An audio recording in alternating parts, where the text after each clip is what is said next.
Assalamualaikum warahmatullahi wabarakatuh. Bagaimana kabar anak-anak hari ini? Semoga semuanya sehat selalu.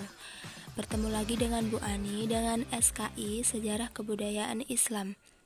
Jika kemarin Bu Ani sudah menjelaskan pengantar ilmu SKI, hari ini kita memasuki materi yang pertama ya, tentang perbedaan Nabi dan Rasul dan juga kisah Nabi Adam dan Nabi Idris alaihi salam. Jadi, Nabi dan Rasul itu berbeda. Jika Nabi adalah manusia pilihan yang diberikan wahyu oleh Allah, tetapi tidak wajib disampaikan kepada umatnya. Namun, Rasul adalah manusia pilihan yang diberikan wahyu oleh Allah dan wajib disampaikan kepada umatnya.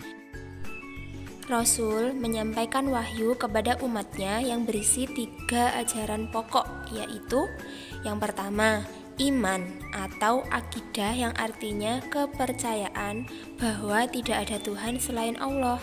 2. Islam atau syariat, yaitu aturan yang berupa anjuran atau larangan. 3. Ihsan atau akhlak, yaitu aturan dalam berperilaku yang dilakukan dalam kehidupan. Selanjutnya adalah kisah Nabi Adam alaihi salam dan Nabi Idris alaihi salam. Perhatikan videonya baik-baik karena di akhir video akan ada beberapa pertanyaan yang harus kalian jawab.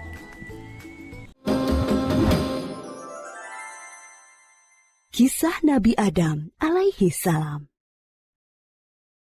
Setelah Allah menciptakan alam raya dan menyempurnakannya, bumi telah menjadi hijau, dipenuhi hutan belantara. Lautan membentang, danau-danau dan sungai-sungai yang panjang, hewan-hewan pun telah berkembang biak di dalamnya. Sementara itu di surga, Allah mengumpulkan para malaikat dan berfirman, "Sesungguhnya aku hendak menjadikan khalifah di muka bumi." Para malaikat bertanya, "Apakah engkau hendak menjadikan orang yang merusak dan menumpahkan darah di sana? Sedangkan kami bertasbih memujimu dan mensucikan namamu." Allah berfirman, "Aku mengetahui apa yang tidak kamu ketahui." Kemudian Allah menciptakan manusia yang hendak dijadikan khalifah itu adalah dari tanah liat kering. Setelah sempurna penciptaannya, Allah meniupkan ruh ke dalamnya. Manusia pertama ini dinamai Adam. Berbeda dengan para malaikat, Adam dikaruniai akal sehingga mempunyai kemampuan berpikir yang kuat. Allah mengajari Adam tentang benda-benda yang ada. Kemudian Allah memperkenalkan Adam kepada penghuni surga dan berkata kepada malaikat, "Sebutkanlah benda-benda ini." Para malaikat tidak bisa menyebutkan benda-benda itu. Lalu Allah menyuruh Adam menyebutkan benda-benda itu. Dan Adam bisa menyebutkan semuanya. Allah berfirman, "Sujudlah kamu kepada Adam." Maka semua malaikat tersungkur sujud kepada Adam untuk menghormatinya. Tetapi iblis tidak mau sujud. Allah menegur iblis, "Kenapa kamu tidak sujud kepada Adam?" "Aku lebih baik dari dia. Engkau ciptakan aku dari api, sedangkan dia dari tanah." Allah berfirman, "Keluarlah dari surga, kamu terkutuk dan terlaknat sampai hari kiamat." Iblis lalu berkata, "Ya Robbi, berilah saya umur panjang sampai hari kiamat, dan aku akan menggoda dan menyesatkan semua manusia, kecuali hamba-hambamu yang ikhlas di antara mereka." Allah berfirman, "Kamu diberi umur panjang sampai hari yang ditentukan. Sesungguhnya kamu tidak bisa menjerumuskan hamba-hambaku. Yang mengikutimu hanya orang-orang yang sesat." Adam tinggal dengan bahagia di surga.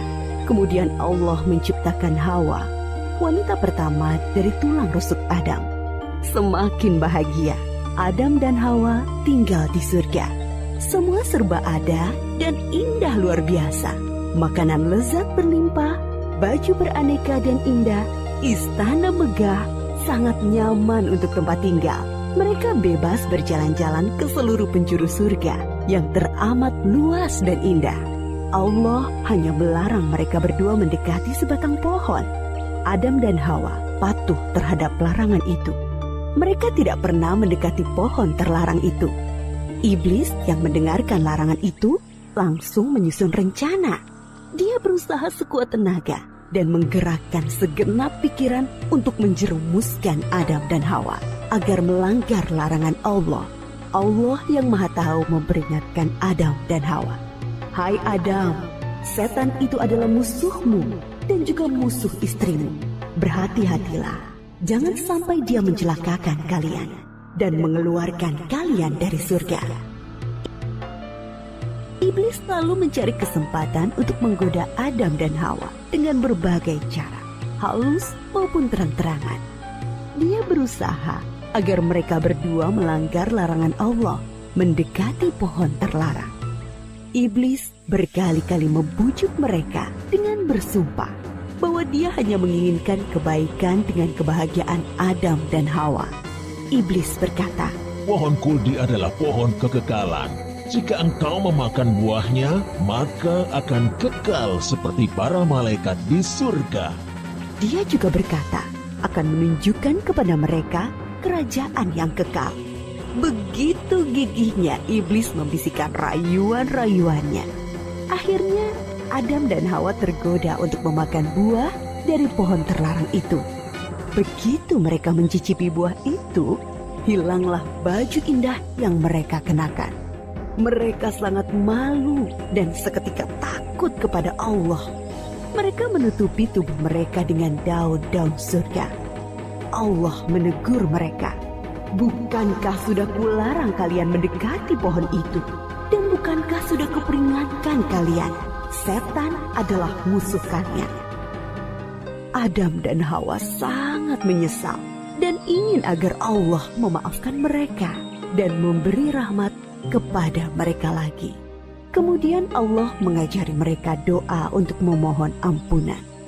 Rabbana zalamna anfusana wa illam taghfir lana wa tarhamna lanakunanna minal khasirin. Ya Allah, kami telah menganiaya diri kami sendiri, dan jika Engkau tidak mengampuni kami dan merahmati kami, pastilah kami menjadi orang-orang yang rugi. Kemudian Allah menerima taubat Adam yang sungguh-sungguh dengan memberi ampunan, tetapi tetaplah keputusannya.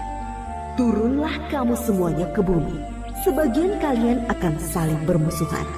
Di bumilah tempat tinggal kalian. Maka turunlah Adam dan Hawa ke bumi meninggalkan segala kesenangan dan keindahan surga. Mulai saat itu, mereka mulai mengupayakan makanan, pakaian, dan rumah dengan tangan mereka sendiri. Ketika Adam dan Hawa diturunkan ke bumi, mereka ditempatkan terpisah. Setelah bertahun-tahun saling mencari, akhirnya mereka bertemu di Padang Arafah, di Jabal Rahmah. Mereka berdua bekerja keras dengan tenaga dan pikiran untuk membangun kehidupan di bumi dan terus tekun beribadah kepada Allah Subhanahu wa Ta'ala. Memang di bumilah penugasan Adam sebagai khalifah. Adam dan Hawa dikaruniai 20 pasang anak kembar, masing-masing pria dan wanita. Sejak saat itu, manusia terus berkembang di bumi dengan mengemban tugas sebagai khalifah atau pengatur alam raya. Kisah Nabi Adam ini mengingatkan kita bahwa iblis dan setan-setan pengikutnya akan terus gigih berusaha agar sebanyak-banyaknya manusia menjadi sesat dan masuk neraka bersama mereka kelak. Namun jangan takut, godaan iblis dan pasukannya tidak mempan terhadap orang-orang yang ikhlas berserah diri kepada Allah. Nabi Idris alaihissalam adalah keturunan ke-6 dari Nabi Adam alaihissalam yang lahir di Mesir. Beliau diberi nama Idris karena gemar membaca dan menulis. Nabi Idris adalah nabi yang sangat cerdas. Beliaulah yang pertama kali menjinakkan kuda yang semula merupakan binatang liar. Setelah menjinakkannya, Kini binatang kuda itu bisa dijadikan tunggangan atau untuk mengangkut berbagai barang.